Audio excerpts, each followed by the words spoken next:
Flow Rogan, and this is the Art of Rhyming, episode 45. Just because you rhyme doesn't make you an artist. You know how we do. This is something to aspire to. And tonight we got another repeat guest. Why? Because they're fucking talented as fuck. Maze Overlay, representing Phoenix, Arizona. This dude has been on a tear this year. In case you haven't noticed, dropping one masterpiece project every month with a plethora of talented producers. Some are hidden gems, some are more well known in the underground. You better recognize what he's up to. About to invite Maze on the live. Thank you everyone for tapping in. There he is.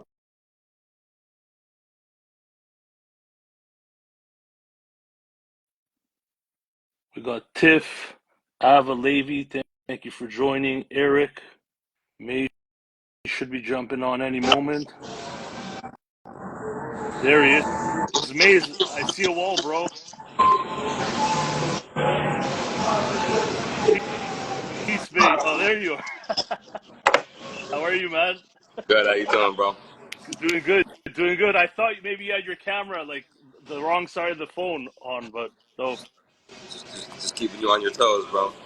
Are you out and about? I hear like a bit of noise out there. Are you outside or? Hey, do I come in pretty clear, or do you want me to go outside? You're clear, loud and clear. I was just wondering if you're kind of like outdoors right now or. No, I'm at a little cigar bar. Oh, nice. As long as you're cool with that. I'm just chilling. Of course, man, for sure. So look, man, it's our third time speaking, and I'm happy for the repeat conversation, man. You're on an incredible run, as far as I see it, as far as I'm concerned, man. And we're gonna get into that, but before we do that, I was going through your stories the other night, and obviously the whole Donald Trump thing. Everyone's making their posts. I thought I'd ask you. Do you think that was a real assassination attempt, or is that scripted? I'd like to know Maze's thoughts on it. Yeah, man, just going right for it. Nah, man, I just came up a couple times just in like regular conversation. I really don't have too much of a perspective because I'm not like overly, I guess, political. But Too early? Is it too early? Maybe. I mean, to be honest, I think everybody looking at it, I guess from a non-biased perspective, could have been, right? Like, you never know. You can't put it past anybody, but like, there's always questionable footage with all this shit, right? There's so much coming up, right? You see the people that saw the guy before he even did something, and they're like just random cameras, and then you got like the chick in the background with the phone and shit. I don't know, bro. I couldn't call it. I tell you this though, pure entertainment though, bro. Like pure entertainment. It sucks because like even though people get hurt and people die, and that's fucked up. Even though that's life, but at the same time, like I don't think that that's funny. I don't think that that's like, I think that's actually pretty whack. You know what I mean? But when it comes to just the whole arena, it looks like celebrity deathmatch to me, man. Like it's really wild shit. Like it's crazy time. You know what I mean? Like I love those spicy topics, and like I'm all for the conversations that are going to ruin Thanksgiving and Christmas dinner. You know what I mean? Right. But I just really don't know. It seems like I was talking to somebody today. Like you really don't know fact and fiction too much anymore. You know what I mean? Like it's a real blurry line between like you watch. I guess some people watch. Look, remember that the same people that own the media also have a lot of Hollywood ownership as well. So it's like, and I'm not pointing fingers at any specific group or anything. I'm just saying they know how to entertain people. They know how to captivate people. They know what they're doing when they put shit on the screen. They've been doing it for years. Whether it's supposed to be fact or fiction, it's both very entertaining and it's both very, very crazy, and I don't know what the fuck is real or what's not. Like just like everybody else, man. I usually don't bring up current events, but I thought I tested out on you, Maze. So I appreciate bearing with me. You know that I'm as diplomatic as they come these days. But are you? At the same time, bro. Like I just would. The obvious would be like, let's just segue to both these candidates being fucking goofballs, right? Like it don't matter how you talk it. And remember, I always go back to Donald Trump. Donald Trump was on Method Man's album, right? Donald Trump did the. Was he? Remember, he did the interlude for Method Man on Tikal 2000 on Judgment Day, Okay, right? right. You know, it was like a 28 track album or some shit, 27 tracks or some shit. And Donald Trump did the one skit where he's like, "Fucking Method Man, where's the fucking album?" You know what I mean? Like he did this. So, it's changed with the times, but it's these figures have always been kind of funny. Like especially someone like Trump, he's been funny since the '90s, bro. People just hate him now because he's in politics, right? So like, I don't believe in fraction like polarized politics or binary politics where it's, oh, you're either this or you're this or you're this or you're this. This is why the term maze exists. We talked about my name before. Like, I hate having a fucking title and shit. So, go ahead. Go ahead. I'm just to finish my shit. Like, I think that people who have common sense are in the middle ground on a lot of these For sure. really polarizing issues and topics. You know what I mean? Like, you pick any one of them, and I'll tell you my stance on it. Like, watch, ready? Gun control, ready? Gun control, ready? You should be able to have a gun, but at the same time, like, I'm all for doing IQ tests. I'm all for doing some Briggs and Stratton tests, or some fucking make sure they're not sociopaths before you give them a gun. But hey, you know, some of the safest places with guns are places that have the most loose gun laws. So what's that tell you? You know what I mean? Like, it's not guns that kill people; it's the motherfucking individual. So if you know, I'll tell you what I thought was funny. I watched an interview of Valuetainment. I don't know if you know that show, but they broke down. It's called Valuetainment with David, whatever, forget his name. It's a popular show. But they said that the Secret Service protects both of them. And like they were questioning why he had such lackluster protection. But anyways, I don't have any conclusive thoughts. Also, But you're in fucking Canada, so you can't matter that much. well, You know what I mean? well, I don't know, man. I feel like everything's going to shit, bro. So Nah, whether hey, look. So that's the thing. Let me touch on that real quick before we jump into the music. So that is what the media loves to project. There's nothing but negativity and all the fucked up shit going on in this world. Despite all of the negativity that gets put into view, we are diseases are declining, mortality is rising. We've gotten a lot better since the Dark Ages. There are so many advances and positive things that are going on in the world. The media loves to highlight the negative shit because you know why? What you focus on is what you get. So when you're always focusing on this war and this and this fucked up shit and this polarizing shit, and you hate your neighbor because he's this and he votes this way. What's happening, bro? It's easy. It's pure division, bro. well, that's the truth. When I step outside, it's never that bad. You know what I'm saying? When you step outside your door, exactly. Go smell the fuck. Unless you're in fucking Palestine or Darfur or fucking, you know, some fucking fucked up place that's going through atrocities. Like, bro, like the earth and the world is actually getting better and better. We're getting more technologically advanced where we can prevent a lot of fucked up, you know, shit from happening. I mean, there's a lot of good that's happening, man. And if you focus on that, you'll realize that that's what you bring into your experience more. And if me and you are doing an IG live talking about hip hop and our love for that topic, it can't be that bad, right? Exactly, bro. First world problems, right? First world problems. Like, I mean, bro, we're at the point now. You could get a random president generator, bro. I think being a president should be like jury duty, bro. It should be like a fucking gotta go be fucking president. God damn it, like, bro. It's not presidents that run anything. It's bankers and fucking generals and war fucking whatever and profiteers and corporate owners. So, but let's segue to some lighter shit. Let's get back into what I'm known for. I thought I'd test the waters with current events. But let's get back into the music. So yeah, before we get into all the work you've been putting out, I caught that live footage of the Shade 45, you rapping on Rap Is Out of Control. I was eagerly awaiting that as a big fan of yours. If I'm not mistaken, is that your first appearance? Yes, on Rap Is Out of Control. Shout out DJ Eclipse. I actually I was on a radio show with DJ Eclipse back when it was called the Halftime Show at NYU. in 2009 or some shit. The first time I ever made a radio appearance, quote unquote. Oh yeah. And you know, 15 years later, 16 years later, I get to go on his show on Shade 45, which was real kind of nostalgic for me. But you know, that was like my first professional radio appearance as like Maze Overlay, I guess. Oh yeah. Yeah, I mean, 2009, you said?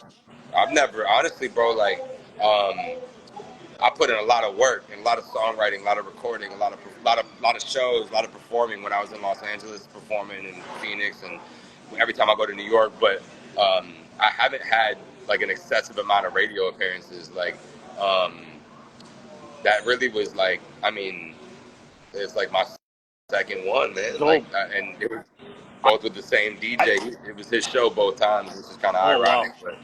But Did he remember you, or he's seen so nah, many not like faces? that. No. Not because if my name was different, I was representing Vendetta Kings back then. So Right. you know what I mean. So it was, but I brought him a vinyl, and I didn't expect him to. You know, I don't. You think about how many rappers you see over a 15-year period. Absolutely. And MCs and shit. So but it was cool, man. Like I felt like it was I killed it, and my boy Mondo. I mean, Shot Money BX. Everybody shut it down, man. But it was it was a dope little lyrical jousting. Everybody kind of came with their shit. For my taste, I thought you took it. I thought you edged it. For my taste, anyways. So I'll say that. I appreciate it, man. I think you're biased, but I appreciate you. Yeah, I probably have. But did you have any jitters walking in the building? Like, how was it walking in the building and sitting there? Any jitters? Be honest, man. Be honest. Better shut your ass up, I was man. You already watching the live stream, bro. Hey, you see your boy like this, right? Like, yeah, exactly. Man, you wanna definitely lock in, man. I believe in like the mood drives, right? So where you hold your hands and you really like focus, and yeah, man, like that's nerve wracking as fuck. As a performing artist, like I've been watching a lot of Kill Tony lately. Right. It's just, and Kill Tony's like this guy that like judges these comedians, and they get like 60 seconds to like just go in, and it's fucking nerve wracking, bro. To do a comedic shit, to do fucking anything like that, man. Like it takes a lot of shit, man. And for me, it was all about rehearsing and making sure that I knew, I had options depending on like tempo and shit like that. But I knew kind of like what I was gonna go for, and as soon as I heard the beat, it was like, bro. The craziest part was having to go in there and you only see that clip. But you go in there and I'm ready to rap as soon as I walk in the room, right? Yeah, because you don't want to forget, right? Because you want to forget. Okay, like I'm good right now, ready, right? And they're like, all right, cool, we got this person. And I'm like, okay, I'm kind of itching, I'm ready to go. And then I'm like, and they're like, all right, guys, break. And they're like, everybody take off your headphones. And I'm like, all right, cool. And I'm kind of, we all sit back and we chilling and shit. And I'm like, so like 3 or 4 of those. And I'm like, damn, when the fuck I'm gonna rap, bro? I'm ready to rap, bro. Like I'm like ready to go. So I think a lot of it is just like, it's a healthy fear, man, because it's the shit that makes you wanna kill it. You can't overthink it, I'm already real cerebral and like a real. Yeah, me too, bro. I'm an overthinker. I think a lot. So like that's also why I don't get high. I don't smoke weed in those situations. It gets me a little bit. Yeah, I'm reflective. Me too, bro. But I was ready, bro. I live by a certain cliche that you gotta be ready for the moment. I guess a certain phrase, mantra, or whatever. Yeah. You got to be ready for the moment, man. Like I can't put all this shit out there and be like, yo, I want to do this, and then when it comes, be like, I don't know. You can't, like. I mean, it's normal to get. I bet you the best MCs on the planet get nervous before they perform. I couldn't imagine performing in front of 30,000 people, man. Like, I probably performed in front of like maybe 100, 200 people and maybe 300 people. Right.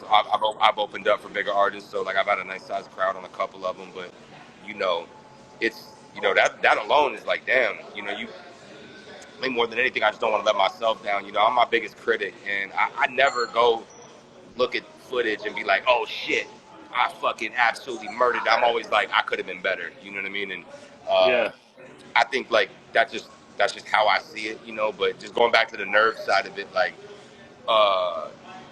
you have to, number one, I remember that my foundation is in confidence because I'm confident in my ability. You know what I mean? Not just, you know, as an MC, but as a human being, bro. Like that's that that's that like, you know, I'm trying to use the God inside of me to like channel that shit and really like, it's primitive energy too, where it's like I'm using that, you know, that like, I'm about to go like, Well, I'm gonna kill that shit.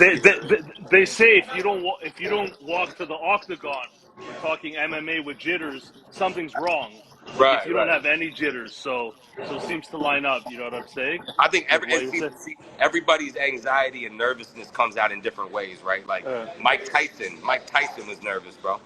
You know, but he looked at his animal like a fucking, like a meal. You know what I mean? He was Right. just like, yo, I'm about to be a fucking lion on an open plain right now and just hunt down a fucking antelope or some shit. You know, it was like that too. Is Substance 810.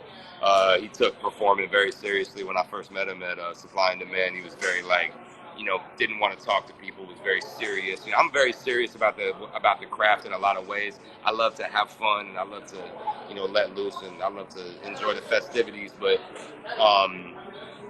I'm more like, let's get the work done first and let's get the business out the way and then we can have fun. So like, bro, after that performance, dog, I like went down to Del Frisco's at the building and I went down, I met my partners, my boy Bird and my boy Pena. We ended up shooting a video like right after that, but I went down to this little, you know, this nice little steakhouse at the bottom floor of the Federal building, the Shade Right. 45. And I ordered a beer, dog. I ordered an IPA, and I fucking completely drank it in one sip, bro. I was just like, bro, that shit was like, it's Extreme. intense, man. You're Artists extreme. should know that too. Say what? Extreme. That was an extreme action you took there. Bro, it was like, I mean, I was just so like, you know, just amped up. You know what I mean? I needed Yeah. to just actually cool off and shit. You know what I mean? So, but yeah, bro, it takes a lot of energy. All artists should know that it takes a lot. And some people it's more natural, man. I'm very introspective with my artwork in the sense of where like I'm already giving people like a part of my soul. I shouldn't have to Absolutely. always go do, you know, parade it around at the same time. I actually enjoy performing. I enjoy the energy part of it more so than a lot of things. So radio is definitely pretty nerve wracking. We did a Top Shelf Premium, you know, Did and you you? know, Is it up? nah, man, nah, it's coming though. It's coming though. It's coming. We made our rounds. Like if you go to Coach's page, I think Coach had posted some little footage of me and Javi and Ja King. And Javi, man. Yo, you guys are my favorites from last year, bro, and still this year I with the appreciate material you're it. putting out, man. Wait till you hear the track we have together, man. It's gonna be dope. So, uh, so look, I was going through your feed before the interview, and I saw a post from like September last year with you and the homies. It looks like you're in New York, and you're like, movies were shot, history was made. What was that about? Is there anything you could share about that? What was that about? Yeah, man. Me and Dan Nicholson and AR and Jimmy and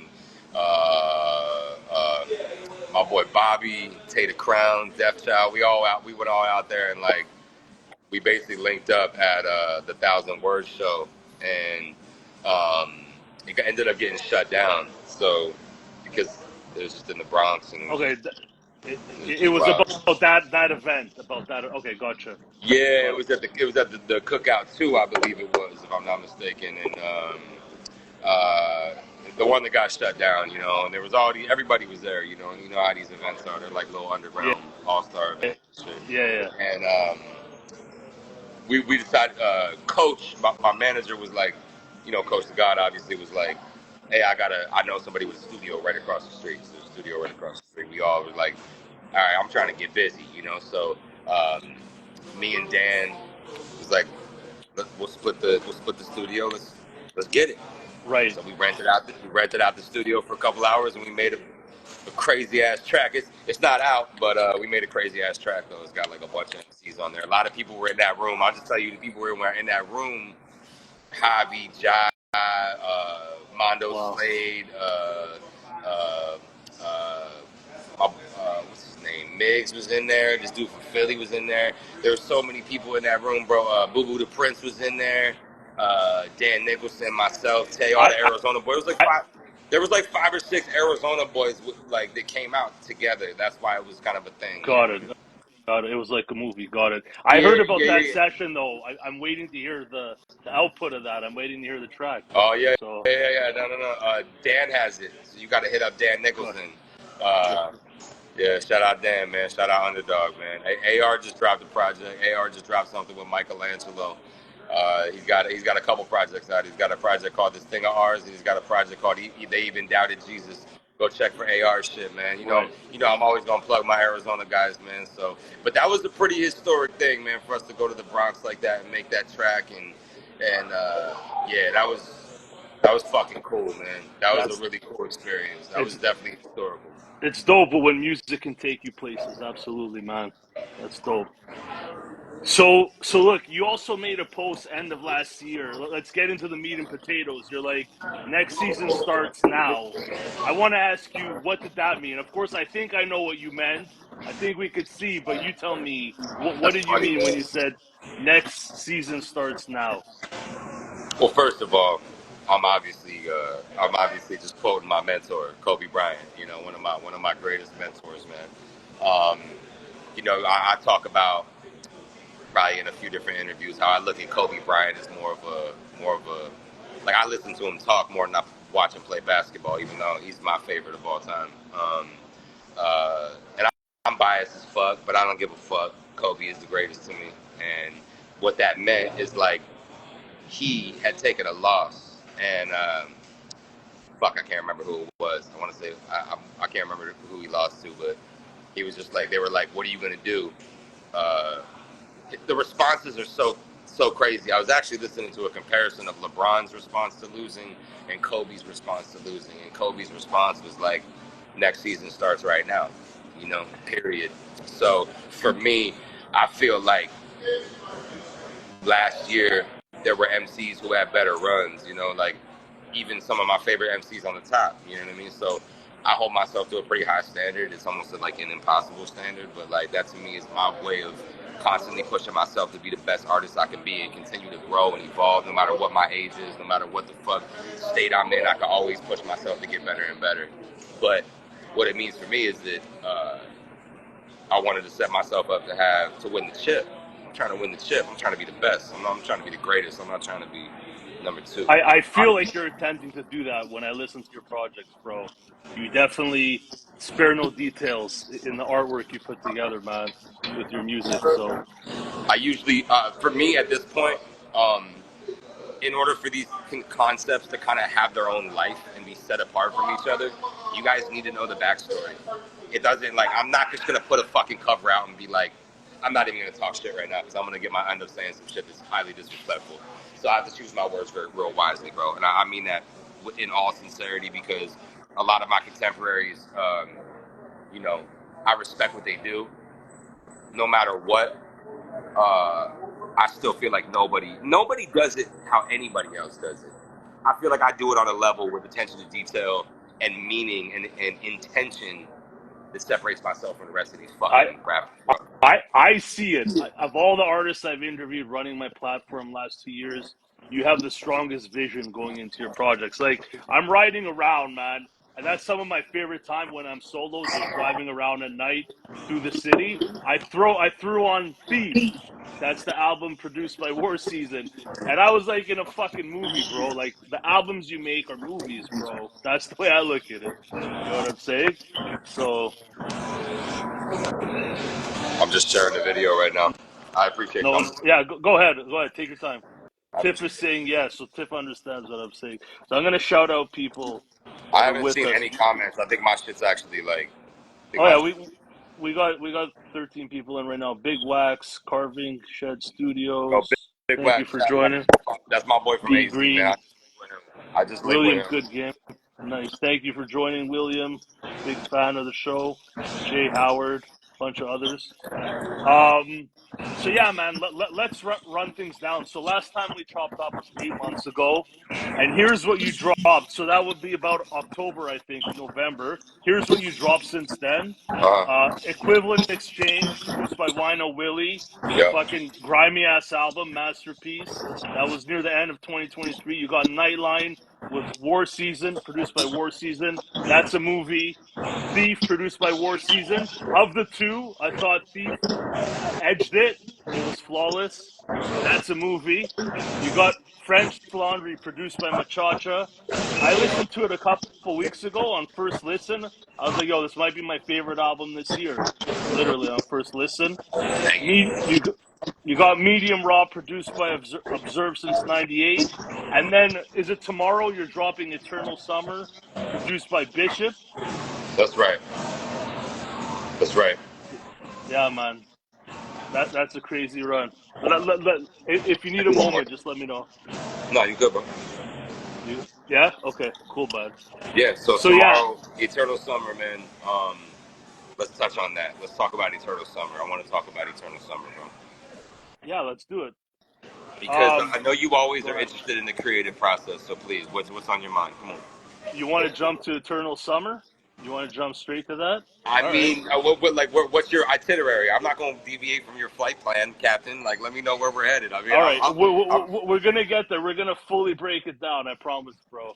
But let me know. Are you pressed for time? Just let me know. I'm on. You're good? Yeah. Okay, cool, bud. So look, you're dropping that one with Copenhagen. It feels like a minute since you dropped with Copenhagen. I wanted to ask you, how do you determine what goes with Copenhagen versus another label maybe, or just putting out yourself? Because I noticed French Laundry is produced by Machacha. Maybe that could have been put out by Copenhagen. I'm just wondering, how does that all work out? You know, what drops with who? Are you familiar with? I mean, I guess we have information like the behind the scenes that like we know, like what producers kind of or what projects are probably going to go to what label. I guess like I don't mean to say like it's not like we're doing insider trading. It's just like we can kind of gather like you know certain producers like like I'll tell you. Okay, so Copenhagen is a label from Denmark, right? Yeah, Copenhagen. Machacha is a producer from Copenhagen, yeah, from Denmark. So yeah. he obviously knows who Copenhagen is. You know, what I mean, they have a relationship. Right, They're right, from the same place. You know what right. I mean? Someone goes to Dope Records. Well, Dope is affiliated with certain artists and certain people, so certain people they drop through that label. You know what Right, I mean? So things kind of right. make sense. I mean, also I will say that Copenhagen has his own selective process as well. Thank you, bro. Um, and he gets to choose. I mean, it's not always that. It's a mutual kind of back and forth. And I'm like, hey, I got this, this, and this. They're projects that were going to go to Copenhagen, but went to another label, vice versa. Right. We're supposed to one label, went to Copenhagen. And you never know. I've never really done my own vinyl press yet. We only work with different companies. Um, you know, it's usually going to be. I mean, as I grow, there's other vinyl companies I'm working with. We're doing some things with Pet Stew this year. We're doing some things with. I think we're supposed to do something with Gas Records this year. Right. You know, I'm working with some producers that have connections to other labels, and then so if they have a relationship with that label or someone at that label, then you can see why a project would go there. And to be honest with you, a lot of it's based on sales too, man. Right. You know, like you can kind of see what the numbers are. You can see how many of my records are going. You can kind of see all the numbers. You know what I mean? Yeah, yeah, yeah. So I guess timing and scheduling has a bit to do with it as well. I would guess. That's probably the most. That's probably the thing that decides it the most. Mm. Uh, you know, and that's why I think last time we talked, you were like, oh, I love this project, my favorite thing from you, and I'll be like, bro, you have no idea even when I recorded it, right? It could have been Yeah. something I did 5 years ago, something I did 5 minutes ago. You know what I mean? So a lot of it depends on. To be honest with you, you want the full, complete package. You want mix and master project with artwork, front and back, OBI strip. You got everything done, right? At that Yeah. point, once you have everything ready, that's when you can shop. Right. And so what I did was I spent a good amount of time creating a lot of work, a lot of material, and then I just went down the line of Oh, you even picked the OBI strip yourself? That's something you do? me and mostly Coach, to be honest with you. Right. I love to be as autonomous as possible, meaning I really don't want to. I love to pick to do artwork and shit like that. Like I'm down for all that shit. Like I don't. It doesn't like have to be me. You know what I mean? Like Coach does Right. design OBIs. Like sometimes people will just do one with it. You know, sometimes we'll have a specific person. Like like Nadenico does a lot of OBIs. Shout out Nadenico. He's done a few different ones for me, and Stu Tenders. She's done a few OBIs. She's dope. Loretta Records Observe also does some of his own OBIs. So it just depends on the project, man. That's what I'm saying. Like with Loretta, like he did everything. He did the whole fucking thing, bro. I didn't have to do a goddamn thing. Like that man has that shit down to a science. So he produced the whole shit, did the whole vinyl, did all the artwork, all the art design. He even named the project. Like Observe is very, very self-sufficient, and he has his whole shit together, And Loretta's a label from the Midwest, if I read that correctly, right? That's another label that you deal with. Loretta Records is owned by Observe since '98. Oh, okay, gotcha. Dope, and he's also a dope producer. Correct. So look, you drop so many projects, man. Is it all a blur when you create them at this point? Like, do you remember creating any of them, or is it all a blur at this point? The hardest part is memorizing these fucking songs when I gotta go perform and do these verses and shit because I'm like, Right. God damn, I've used so many words multiple times. I've used so many different things. Yeah, I mean, it kind of is. I mean, but Like, there are, do you have favorites? Do you have yeah, favorites, or you don't go back? You don't even think about it. no, I got favorites for sure. I got favorites. Um, and I'm biased though, and to me, they're all. I'm looking forward to my greatest hits, so I can take my favorite track from each one of them, put it all That's together. gonna be crazy. Yeah. You can take the Yeah, last man. 11. I mean, bro, what have I done? 11 projects in 2 years. You could take those 10, 11 projects and put all your favorite joint in every one. I mean, yeah, I think the shit the ones that affect me the most are the ones that are closest to my heart, man. The stories, and even then the projects, you know. I have different relationships with all the producers that I've worked with. I have different relationships with some of the artists that I've worked with. Some of the artists that I work with in the beginning of this run, I don't fuck with no more, and they don't fuck with me. Right. And that's cool because what you're really doing is kind of like feeling this whole shit out, man. Like I'm not a big music industry guy. I'm a big music guy. You know what I mean? I love music. I love creating. I love the sport. I'm not into the politics and all the fuck shit behind it. So Right. that's why I tend to kind of do my own thing a little bit, and I still partake in all these different platforms and shit. You know what I mean? I don't know, man. Like going back to just like it being a blur. Like there is a level of like this is a route that we take because number one, I have a lot of shit to say. I like making a lot of material. I like producing a lot of music. I'm cool with that. I think that's dope. It It's feels not. like you never run out of shit to say, man. I don't know how else you could put out music at this rate, But sorry, go ahead. I cut you off. Nah, Go you're ahead. good, man. I appreciate the break.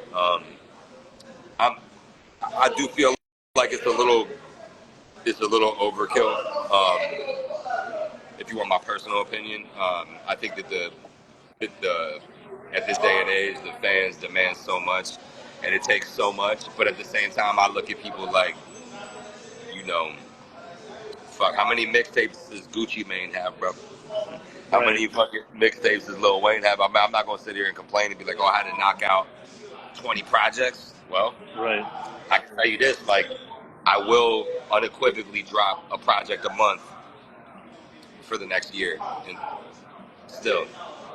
For the next year. So, and just to let everyone know, like you let me know last time, you kind of stockpile your projects. Like you said to me, as the end listener, I don't know when you made them, right? So, how long have you been strategizing to go on this run? like stockpiling and deciding to unleash in 2024? Was this something you were like thinking about consciously for a while It start, before? yeah, a little bit. It started off when I did Border Kids, and then I jumped right into Aztecas and Vita and Afghani Gold, and at that point I started to like take on more projects and take on more projects, and I was like, all right, like I'm really gonna get busy right now because I've been inspired. So I spent about a year and a half making most of the projects that you're hearing now. You know what I mean? Like most of these projects you've heard over the last 2 years, they were already recorded about 2 or 3 years ago. You know what I mean? Like Right. most of them, It's crazy. you'll hear me touch up projects. Like they'll be like newer joints that I've finished in, and some projects are different. Like French Laundry's not like that. For instance, French Laundry was very spur of the moment, and it was very efficient, and I probably wrote it and had it recorded and released within 12 months. Um, but you can't expect to something like the people that record and release right away. I mean, all power to them. You know what I mean? More respect to them. That's not the way that I feel like the music I think it's needs to come cool out. to have that buffer where you're sitting on your work and you could be a little more intentional with it. I like that personally. It's honestly, and for me, like I'm able to mix it multiple times. I'm able to, or send it to my engineer to mix. It's either me or it's the analog lord, one of the two. And it's gonna get, or honestly, DJ Swab. DJ Swab also assists with my mixing and engineering as well. He's fucking ridiculous. But hold And on. I'm reading the comments. But that's Tiff, my dog right there. That's my which one? dog. You should. And you want to hear crazy stories? You interview that motherfucker Which Stephen one? Boyd one day. Holy shit. Border Kids was fun to work on with Maze, especially right after getting out of prison. Yeah, when I went through that album, I was late to that. That shit was like I felt like that was a All movie right. So again. look, if Everything you Maze watch, drops is a movie. so you know who that is. If you watch Death Valley, the video, Right. the dude who's running up with me in the car to get Boy, like he's in the car, Okay, like he's in he's the video. outside the car. He's got the white beater on. He's Okay, tapped I up. think I saw. Yeah, You've seen him in the video and yeah, shit. That's my dog, man. yeah. That's my dog. I, He was in the Society of Invisibles with my boy Mason Graves back in the day, and yeah, they was on tour and signed. They was signed to Baby Grand. They was touring and they was doing their thing, man. Uh, salute my boy I, Sneaky Pete, man. I think the crazy thing is, Maze, you've been making music, if I got this right, 10 to 15 years. I think closer to 15 years. And oh, No, you my, good. You good. You good. yeah, man. And Don't make the me feel thing is, old, bro. Don't make me feel old, bro. bro, I'm older than you, bro, by a bunch of years, so don't worry about it. But the crazy thing is, you're here now, and now you're in your highest gear, putting out fucking a project every month. It's fucking crazy. And I want to ask you, where do you get this motivation, this thirst to do it where others are cold? You know what I'm saying? Um, I honestly just I think I got an interesting. I've had an interesting life a little bit, really. Like I'm not even. I don't even think I'm like it's not like I'm the coolest guy ever or something like that, or my ego or something. It's really just like I've had a kind of crazy life, and I'm an yeah, interesting motherfucker. I'm kind of comical. I'm animated. I don't fucking know. Like I got a story. Like I don't like when it comes to shit to say. Like I'm an opinionated motherfucker. You know what I mean? So yeah, like I think, and I also like real shit. Like I think I'm special, bro. I think I got like something real cool to give to like. I'm kind of positive, but I'm also like kind of insensitive and kind of like resilient too. You know what I mean? There's like this beauty to like, and I'm kind of just describing myself in the third person because I've gotten like feedback from all the people that's been around me throughout the course of my life, and people. So that's why I think like ending up with the term maze was like perfect for me because I really yeah. embellish that. I cherish that because I can't even really figure myself No, out. You know. it translates in your music, bro. You know, I'll listen to some artists, and I feel like they're just leaning on cliches to make music. They got nothing to say. When I listen to you, I feel like there is depth to your story. And in my opinion, if every MC was like you, not like you exactly, but hip hop would be a better place, man.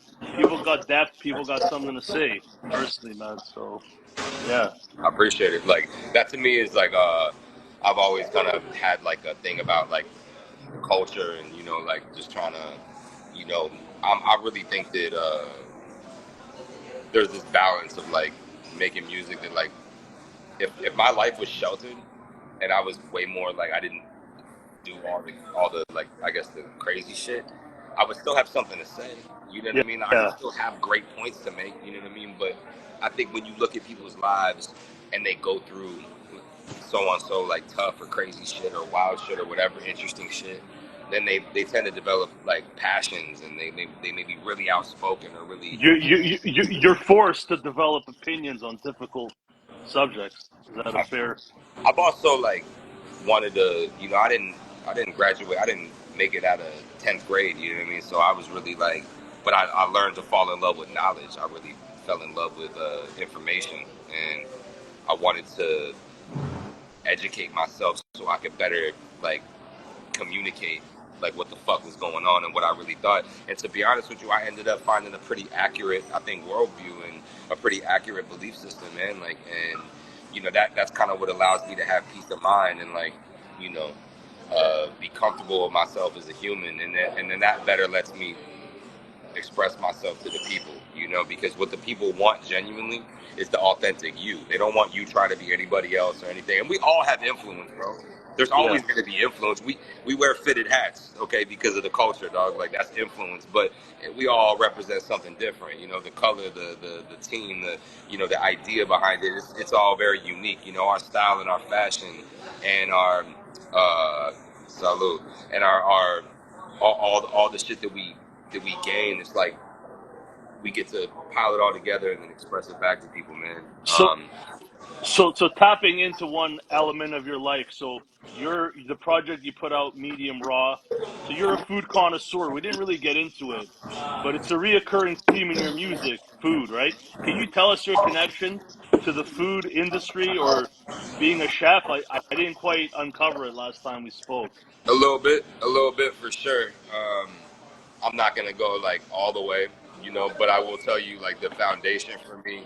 Um, my my brother, not my blood brother, but brother might as well be. My boy Ghost, he was in Vendetta Kings with me. My boy Jeremy. I mean, I grew up Italian. I was raised in an Italian household, meaning like that's what a lot of the cuisine was. So that's what I kind of grew up eating, you know, as a kid. When I met my boy when we were like, you know, 18, 19, 20, you know, 2003, 4, you know, he was just getting out of culinary school, and he was like, we were like 16, 17, 18, like, yeah, it was like 17, 18, 19, and he was like known for just being a dope ass chef, and yeah, he was in the streets too. Like Ghost is one of the most like, it's one of the most gangster fools I've ever met in my life. You know what I mean? Like, not in the sense of like gang banging gangster. I mean, just like he was doing crazy shit and like nothing. Like he was going to Vegas when he was like, you know, he wasn't even 21 yet. He was going into casinos and winning like fucking 10 grand and strapping it to his leg and flying back to Phoenix and shit and like buying pounds and doing crazy shit. This is only the shit I can speak on. I can't speak on I got spicy shit, you know what I mean? But like, you know, he was, you know, while we was kids, like most people was going through drive-throughs, and we still did. I mean, we still ate bullshit food. Like, you know, most people was going to Jack in the Box, and he was doing like drunken chicken and beer can chicken, and you know, making handmade pastas, and you know, taking us to sushi restaurants and ordering shit that we didn't even know what the fuck it was. You know what I mean? So he introduced me and our closest circle of friends to like all the elevated food. I mean, bro, it wasn't like we didn't do it professionally. We did it because we had street money, and we just were like, all right, like, yeah, I know, right? Like, yo, my boy right here knows the full story. He knows Ghost too, so. But no, don't get into anything you know you don't want to get into. it's all good, bro. It's all good. It's all done now. It's all done. Like, I mean, we're just careful because you know a lot of people they go on here and they talk like crazy. And I'm gonna have to charge up in just a minute, but I'm gonna get on the charger in just a second. But hold up. So with Ghost was a legend in my side of town in North Phoenix. He was a legend all over. Motherfuckers knew who the fuck he was, and he was always crazy with the cuisine. And he just taught me how to cook like crazy. He taught like I watching him and just going to restaurants with him, and We lived in LA for a while. Like, he is the inspiration behind all of my food shit. We was rapping about that food shit in like 08, 09, before we heard Before Action. Bronson? Before Bronson, bro. Got But a here's the patent thing. on We're that? not claiming so Bronson made this. Bronson was also a chef. Bronson made his style on it. I didn't make my style on food though. You feel me? That connoisseur shit is like, I'm a connoisseur of mushrooms and psychedelic experiences and fucking and fashion and everything, just the same way I am about food. You know, food is almost one of the most superficial parts of this experience. You know what I mean? Like, low key. I mean, it's one of the five senses. I get it, but like, bro, it's not even like, it's an inferior science. You know what I mean? Like, but it is also one of the most like beautiful parts of this experience because you get to experience it with taste.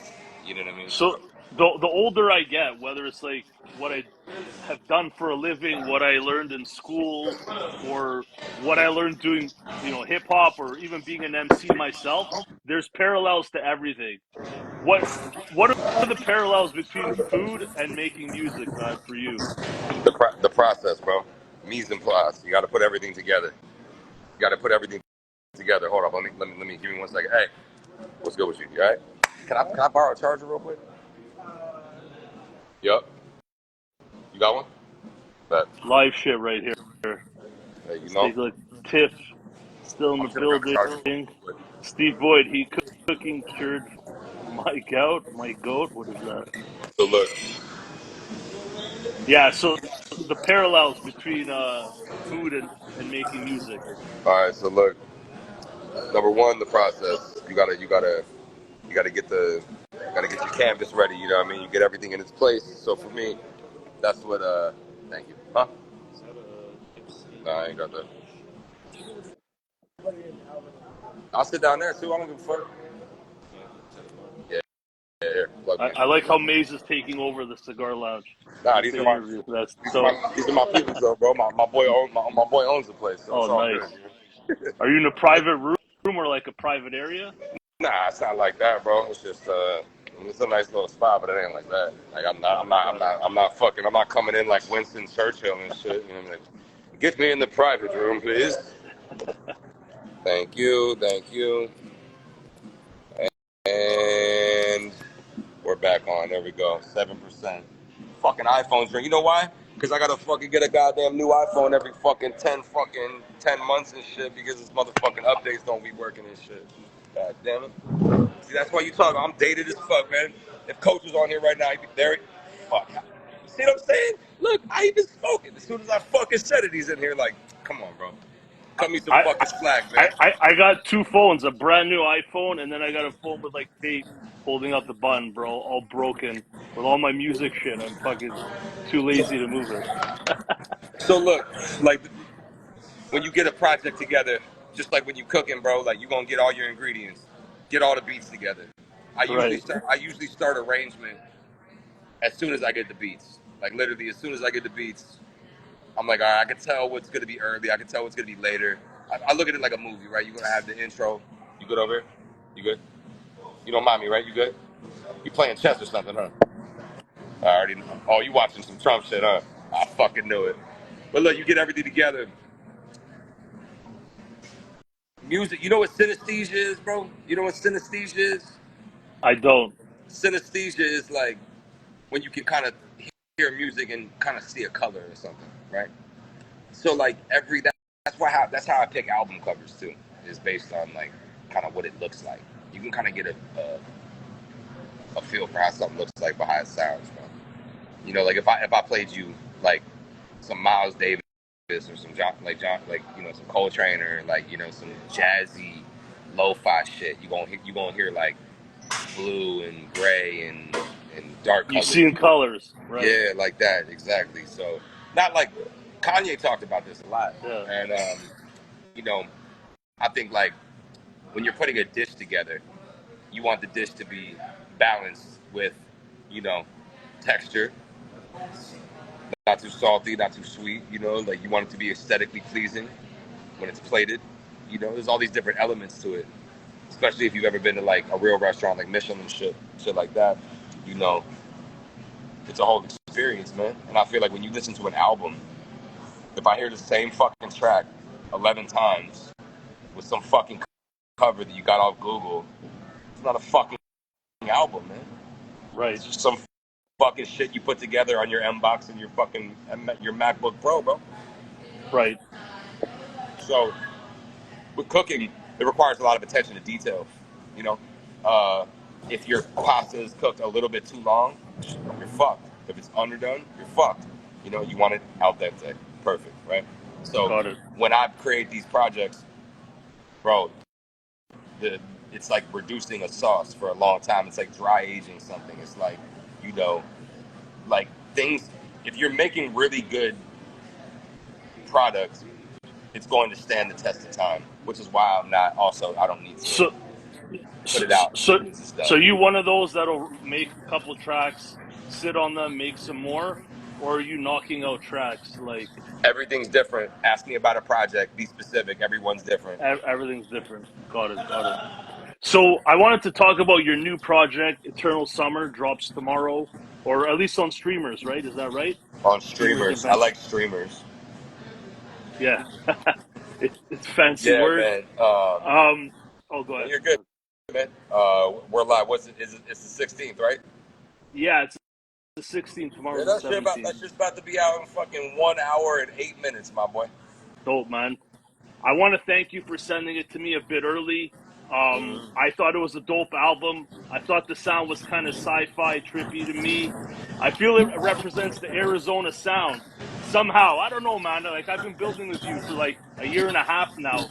To me, you represent Arizona. When I think of Arizona hip hop, I think of you. Of course, I'm not well versed in all of it. But we're going to get into that in a second. But I felt you got a bit more vulnerable on this one. Would you agree with that? You had the track about your family kind of breaking up or parents splitting up and shit. And with Yeah, this album, yeah. You're gonna get a lot of that. Crazy. It's fucking crazy. Peter Rosenberg on fucking ESPN. You can't make it up. Look at this shit. You can't fucking make it up. who's that? Peter Rosenberg talking about Duke. That's tight. Some hip hop shit. Everything goes back to hip hop some way, bro. Everything's connected. Bro, with Eternal Summer, like when I have a beat or a sound that is like very very, you know, like powerful. I want to make a real. I like to take shit from my heart that's in my soul and like put it out there so like other people are gonna feel it in their heart and soul. You know what I mean? Like I feel like some of the shit I've been through is relatable, and then some of it is like, oh shit, that's crazy. You know what I mean? Like I haven't been through that, but I could empathize with that or something. You know what I mean? Like I think the best tracks I've ever made are the tracks that resonate with people's like heart and soul, man, and not just like my lyrical flexes or like, you know, because man, I can spaz, dude, and I love to rap. Like I love to just I can just rhyme, right? You know, the art of rhyming, right? But I think it's also like the art of storytelling, the art of sharing your soul, the art of being vulnerable, the art of, you know, being clever and kind of almost think about it. We're almost like picking ourselves apart sometimes in a lyrical way, just to like give y'all the art. You know what I mean? To Like it's kind of cool. to to me, the personal tracks are the most hip hop shit ever. It's the Definitely, story of redemption that comes definitely. out of those tracks. Like Yes, more so than bangers, it's always the personal tracks I look for. yes, If you yes. can't make a personal track, I'm probably not gonna fuck with you as an artist. You just don't have the I couldn't depth, agree to with be you more, honest. man. Like my favorite tracks from all those artists, like, you know, when I hear, even though it was after, you know, afterwards, but with Pac and Scarface, when I hear Smile, bro, I could hardly listen to that without shedding a tear. If I listen to Big Crit, The Vent, if I listen to, you know, certain Nipsey songs, I listen to you know, shit by Nas. Like when I heard Thug's Mansion with Pop, like that shit, him Nas talking about his mom and shit, like bro, that shit. If you could bring like make me tear up a little bit, I actually Yeah. love you for that. You know what I mean? All that I I got is respect the you. shit out of that. Ghostface is the most powerful hip hop song ever for me. You know what I'm saying? All What that is I it? got is all that I got is you. Ghostface. Oh, of course, Mary J. Can I say that light, bro? Yeah, man. Yeah, that's But bro. so so look, I'm gonna get into your description of Eternal Summer on IG, and we'll break it down sentence by sentence. Go ahead. Let's give you a second. So this is, I'm going to quote some parts here. You're like, the entire album was produced, written, recorded, and performed by Arizona artists. I wanted to create something that would be for Arizona and by Arizona. Can you give us a rundown? Let's give some shine on those Arizona artists of who's featured on the album, and maybe some notable figures on the album. Bro, there's only one feature on the album, bro. There's two features. There's my homegirl Simone. She's an amazingly talented violinist. Her credentials are crazy. And she actually facilitated the track anyway. She brought me to Sincerely Collins, and Sincerely Collins is I think one of the more respected artists in Arizona. Obviously, you're not familiar with our scene like that, but Sincerely has an anthem. You know, like his track is they played his track behind the Phoenix or the Arizona Coyotes. You know what I mean, the hockey team. Like, you know, he's performed at the Suns Arena. You know what I mean? Like, these guys are like reputable people, like in Arizona, Right. like real shit. So, you know, Sincerely, we met through Simone, you know, and I wanted the foundation for the track to be the violin, and we did that. Like, you heard that track. That's probably, I think, the most musical track on the album anyway. Yeah, yeah. I downloaded that. You sent me the link. I heard 9 tracks. I don't know if I ran out of space when I unzipped it. Is it 9 tracks, the project? Nah, it's 10 tracks. Okay, then I didn't hear the last one. Okay. But it was dope. So I'm gonna move to the next sentence describing the album. It hasn't been easy. We're a very divided, diverse community. It's been every man for themselves in AZ, and my goal is to bring the Valley together by supporting the most talented artists and shining a light on what we're doing as a state, as a region. So, has there been any improvement in unity over the last year? I know, last time we spoke, I think you alluded to, like, you know what I'm saying? Shit was still had to be built up. But has there been any progress made over the last year? Yeah, I think there's always being progress made. More so now than ever. I mean, yeah, man. I mean, that shit that I just posted. So me and that guy that did that collab post, like, with the Arizona top rappers thing. Right. We started off butting heads, bro. We was in the DMs, like, man, you talk about repping Arizona, just going back and forth, kind of jarring and shit, Right. and talking shit, and that's kind of a great representation of what Arizona's like, bro. Like, man, shut up, Drew. Shut your ass up. Look, so we go back and forth, right? It's because my dog right here in the comments was making comments. He was leaving comments on the page like, yo, why ain't Maze overlay here? Why ain't Maze overlay here? And bro kind of hit me up like, why are you telling your people to comment on my shit? I'm like, I'm not. Like, these motherfuckers just really support me. Fans. They really fuck with me, bro. Like, they on your shit. Like, why ain't Maze on here, right? So, but I told him to call me, right? Here's my number, bro. And I know, right? Chef stirring the pot like he's really cooking, yo. And so I was like, here's my number, call me. You got a lot to say. And he did. And he had some good points, and so did I. And instead of us continuing to butt heads, he was like, let's do a fucking interview. Let's Nice. post your shit up, you know? Right. And it started off with, like, you know, just like this. But then Right.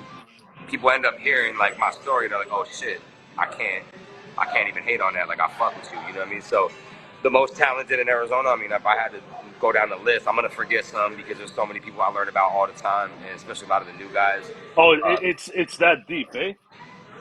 It's what? It's that deep.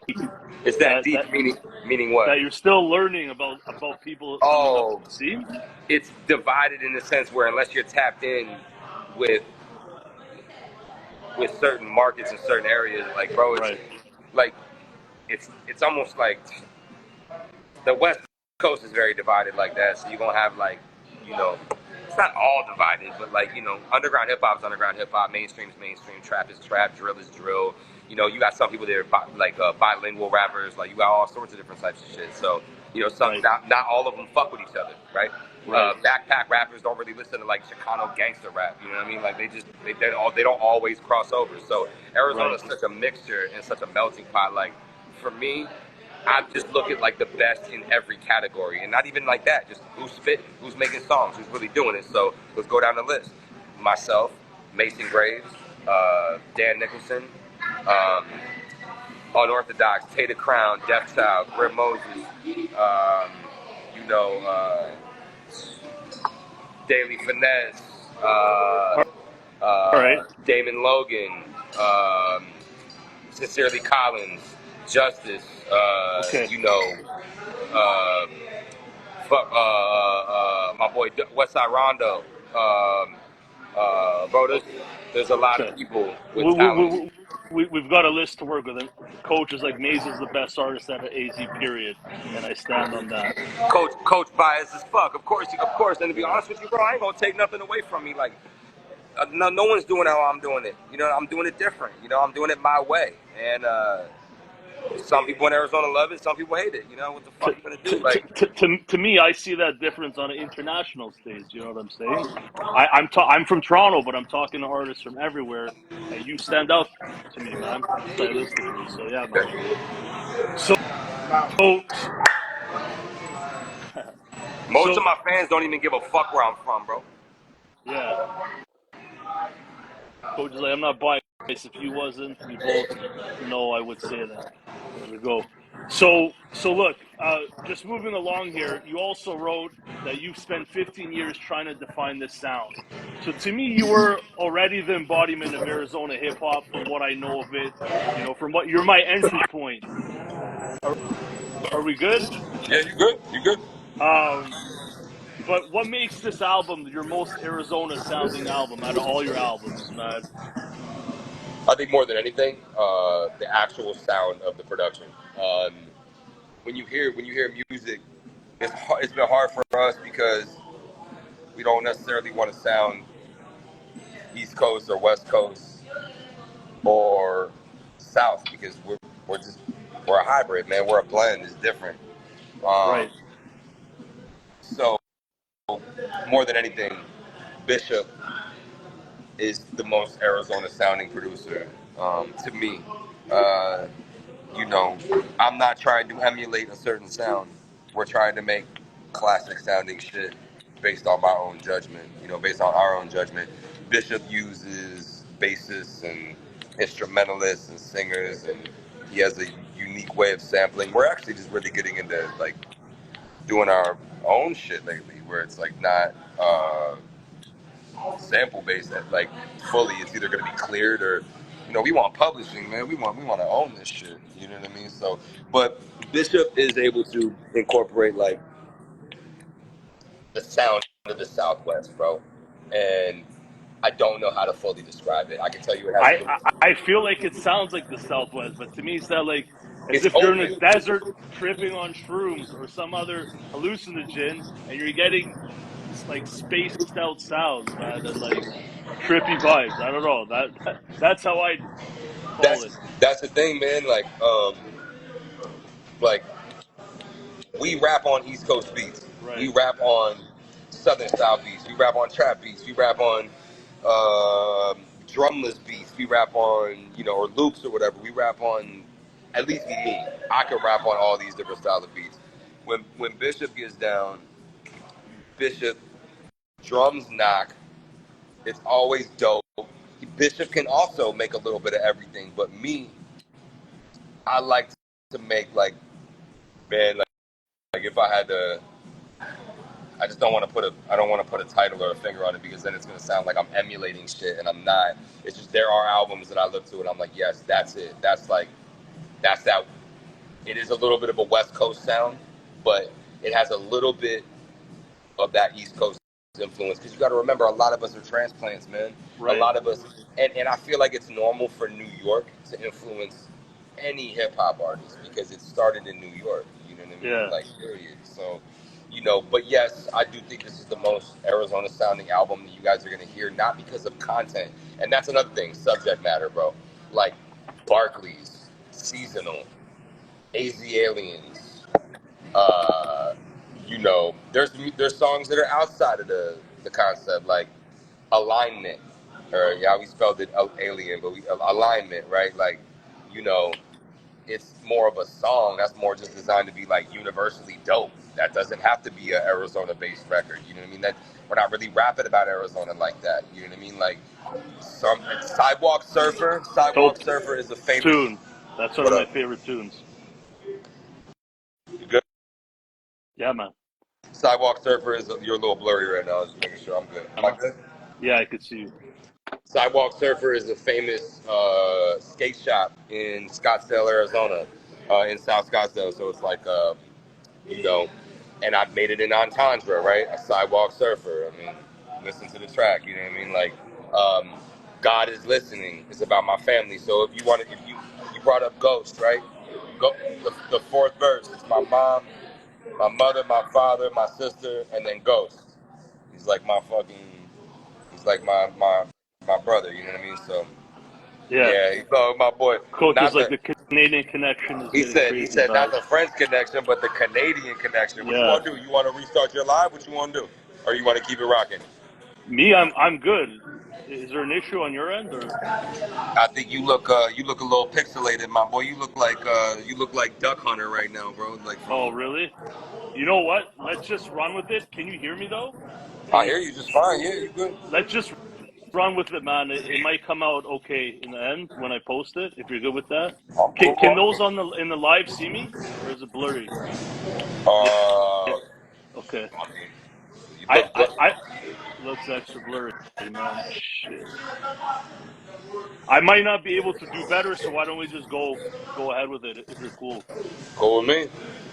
Dope, man. So listen, you currently live in Florida, if I'm not mistaken, right? Uh huh. Um, is there any challenge you find sort of repping Phoenix, kind of having moved to another state, or like gaining any leverage or traction from the move I or go. anything like that? I go to Arizona all the time. My family lives in Arizona. Half of my family lives in Arizona. All my peoples are there.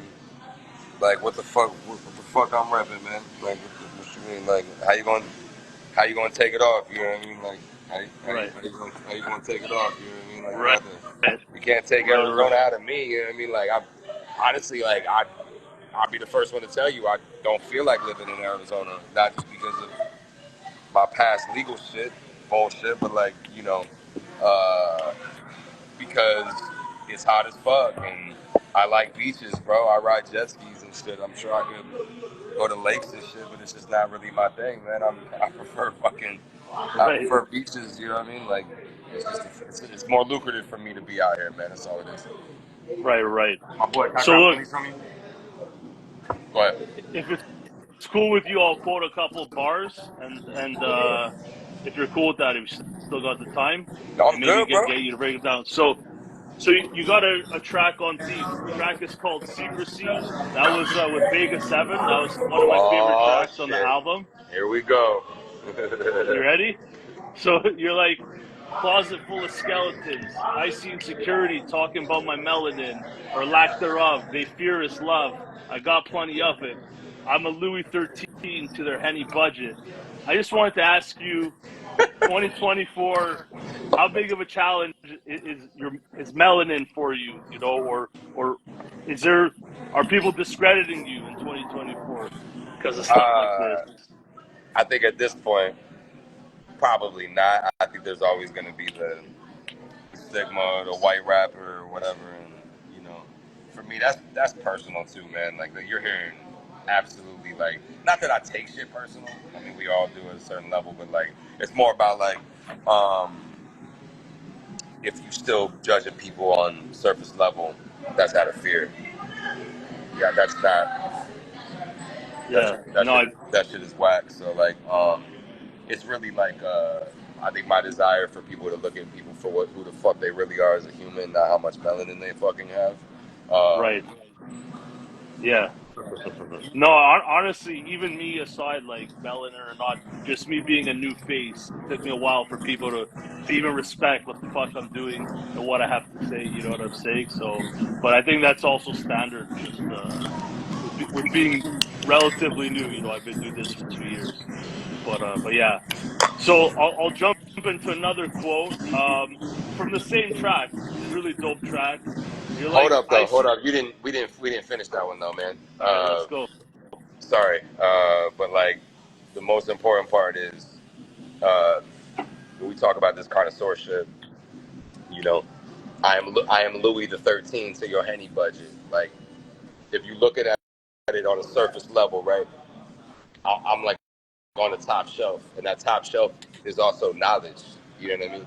It's top shelf knowledge, man. The connoisseur shit isn't just the alcohol or the food or a cigar or your fashion or something. You know what I mean? Like it's also your knowledge, like knowledge itself, bro. And knowledge itself is like the shit that even like that's the reason why this hip hop shit means that much to me anyway. It wasn't because I just heard a cool melody and a cool rap. You know what I mean? Right. I was able to get knowledge itself from it, and also to differentiate between echelons and between like hearing some shit where you're like, yo, this is just some shit I could get at the gas station or the corner store. Not everything you can get at the corner store. Some shit you actually have to. You got to go to. You got to go to the high end spot. You know what I mean? You got to actually pay for that shit, and you know when I'm talking about the budget, like I'm referring to my budget too, because most people like they talk that talk, but they can't afford all the shit that they're talking about. You know what I mean? Right. Go Right. ahead though. So I'll move to the next quote from the same track. You're like, I could have quoted like a bunch of bars, but I'll just quote the shorter piece. You're like, I see what it really is. I know who you really are. Supernova, I can really kill a star. That whole verse you're talking about just like phonies in the industry, I think, and shit like that. Yeah. Take what do you think about people in the industry in general, man? Like what's your experience, bro? I mean, How do you read people when people are worth your time or just a bunch of bullshit, man? there's definitely a lot of bullshit, but there's a lot of good too, man. There's a lot of good people in here. There's a lot of, I feel like the industry is different from the artists, right? You have artists in the industry, and then you have artists that are kind of like, they don't really fuck with the industry. They're not really industry guys like that. They're more like they do their own thing. They're more independent. You know what I mean? Like, it's when you say the industry, I think you feel like you're talking about the labels and a lot of the executives and a lot of the people that are behind the scenes. You know what I mean? When it comes to some of these artists, like, I mean, that whole verse was dedicated to that, man. It was like, that's why I got Vega on there too, because I feel like it was just a little bit, different from what you would normally hear from him. And I knew he Right. was going to splash on it too. But, you know, industry puppets all up in my DMs. I can keep a secret, but I hope I never meet them. There we Because go. exposure is a motherfucker. I don't need. I said no. Cause promotion is a motherfucker. I don't need exposure if it's coming from a bloodsucker, brother from another mother. Yeah, right. Because motherfuckers act like, oh man, you like my bro, you my bro, and then, yeah, right. You know what I mean? Like, I mean, shit like that, man. I feel like, yeah, there are some shots too.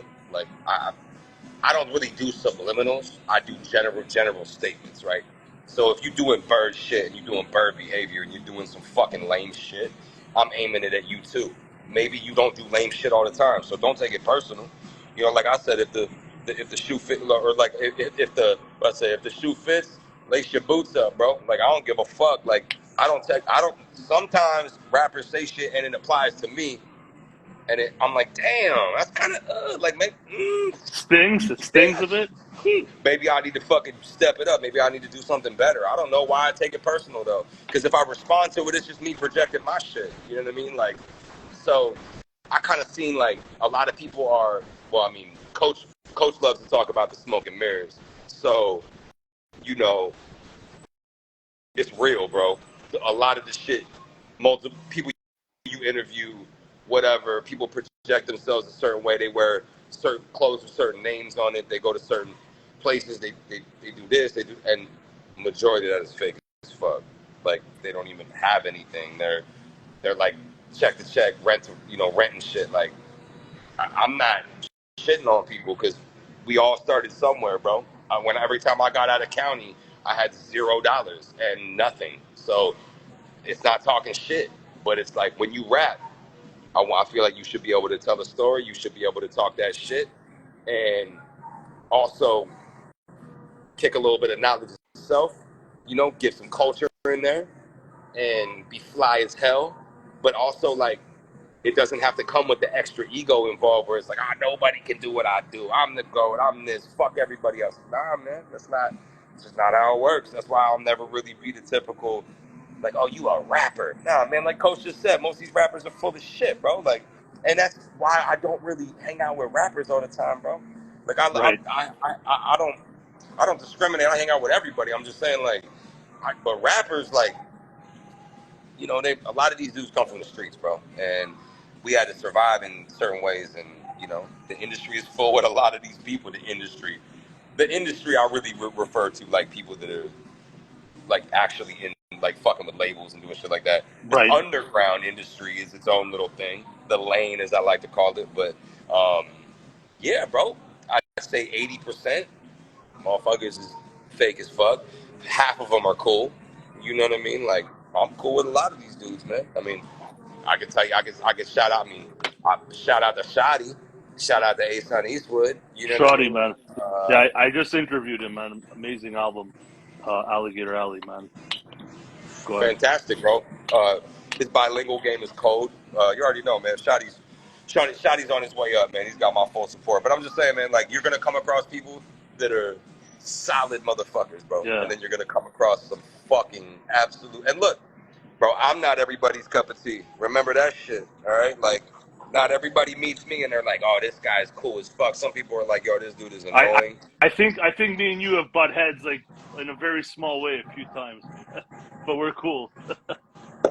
Oh, bro, I'm on your ass on these posts, bro. Fucking with you all day. I don't give a fuck. I know you can Here and handle it, there, here and there. bro. I literally like I'm a create a burner account just to talk shit on your page, bro, just to make you mad, bro. Nah, man, So but that's the fun of it, though. You gotta be able to have a fucking at least like a conversation about this shit. You know, yeah, like man. the dude who was posted on this Arizona shit.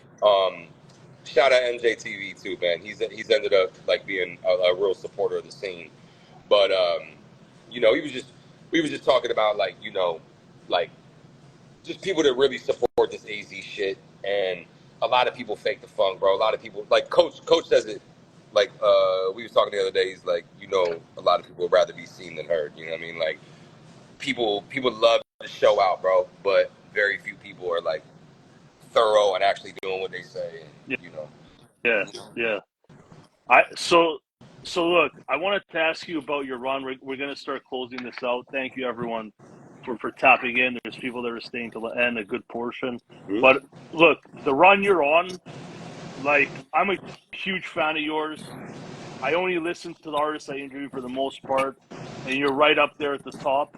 Um, the projects you're dropping are works of art, from the artwork to the music to the sequencing of the tracks, all the details. I see it fully. If I controlled Thank you. the rap game would be at your feet. You know what I'm saying? Thank you, That's what bro. I think. Thank you, bro. But I want to ask you, you're in the middle of your run this year. You've dropped like what, 6 albums this year. Do you feel that you're getting the attention you deserve at this point, or we're still I mean, building up? I think that all the attention you get is based on not just a mixture of your hard work, but how you market yourself and how you put yourself out there. So if I had to answer honestly, I'm getting exactly what I put out. You know, do I think that there's definitely like we live in an agenda-based world that pushes certain shit? Yeah. There's always like, I mean, I'd say realistically, maybe I could have more attention if the playing field was leveled a little bit and the industry was playing fair. Sure, but I'm also like I'm I'm I'm surpassing a lot of people. You know, and not like it's a competition or a pissing match, but like I'm grateful for all the fans and the process and the progress that I have now and everything that I do have. So it's like when I look at it, like we're not looking at it like, oh, I don't have enough followers, I don't have enough subscribers, I don't have enough listens or streams. I mean, we can market better, bro. We can market better. You know what I'm saying? I'm gonna pop outside for you, big dog. We can market better. You know what I mean? And as we market better, then I'm just gonna get more people, you know, and more listeners. And I don't ever look at it like, damn, I don't have enough, or I'm not. Nah, like, man, there's probably 10 people that listen to Maze Overlay more than they listen to any fucking artist, bro. And that shit is so fucking dope, bro. Like, I'm grateful for all 10 of those people. I mean, it could be 20, you know what I mean? It could be whatever. I'm just saying, I'm gonna pay you in just a minute. So you good? You good? How long you got? I got you. But like, Oh, can't hear you. Can't hear you, bro. hold on one second.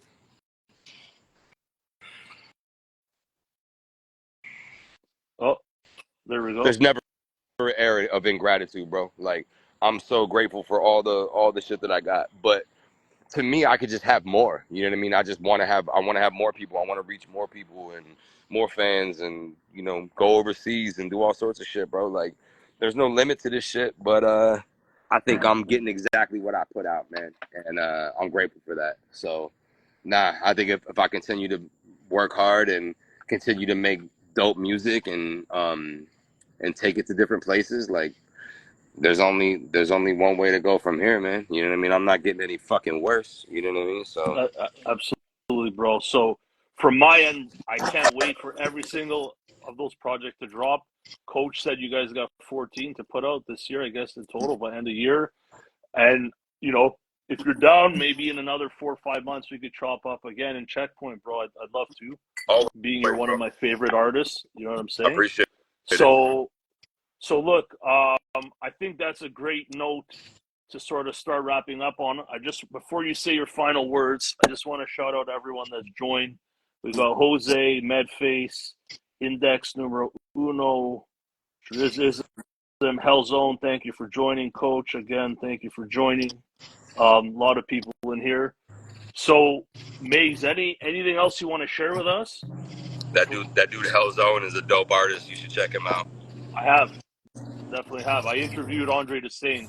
They have some collab projects together. Definitely were. So, man, I'm just excited to get all these projects out, man. You haven't heard.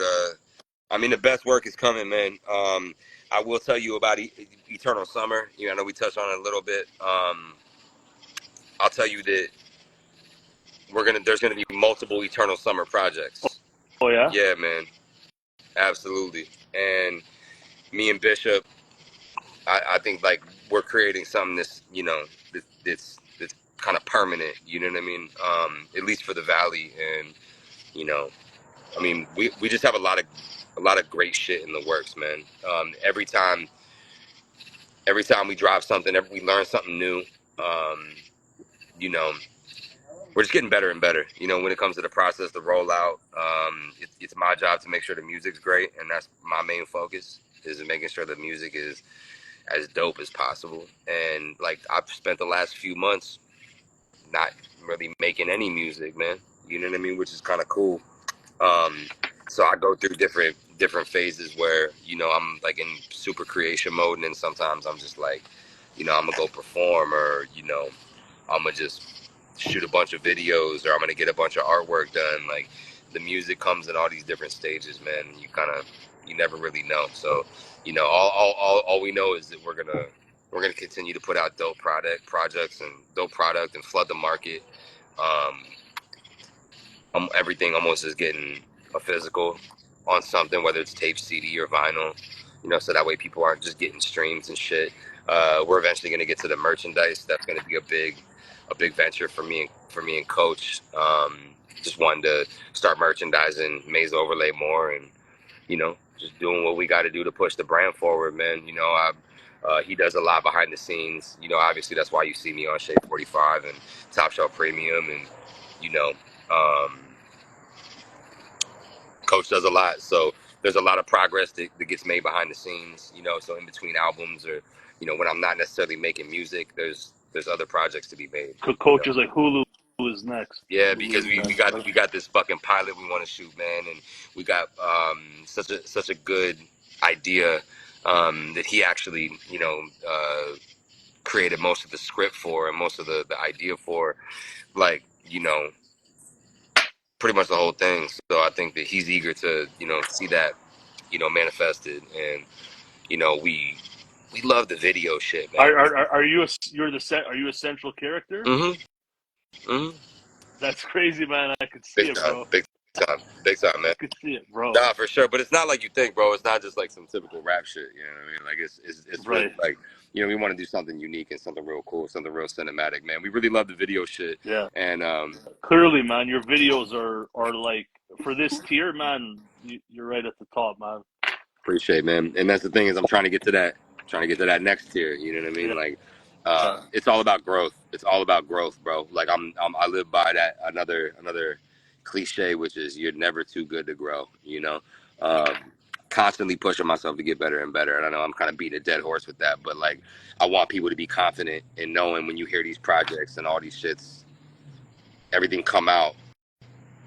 I'm constantly pushing myself to get better and better. And although you're hearing shit kind of like delayed, like you're hearing projects like pretty much like a year after I make them, you know, roughly.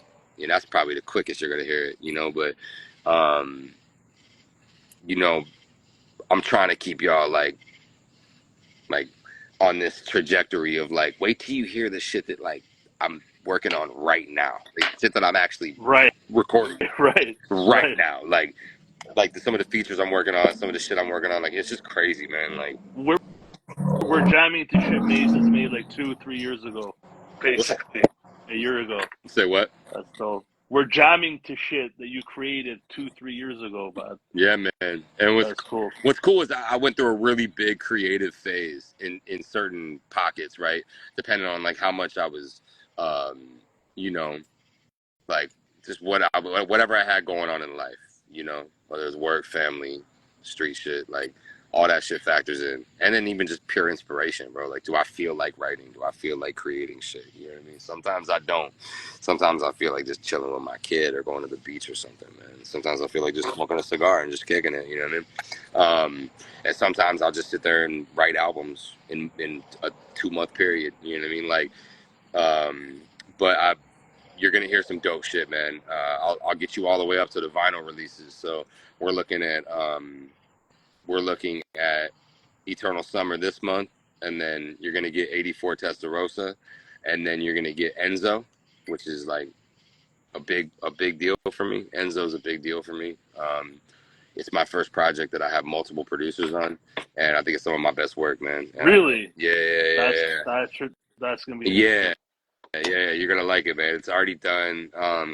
When we were out in New York with my whole crew, for all my Arizona boys, we shot a video for Enzo, me and Dan, and it's Coach is like Enzo's the magnum opus. All right.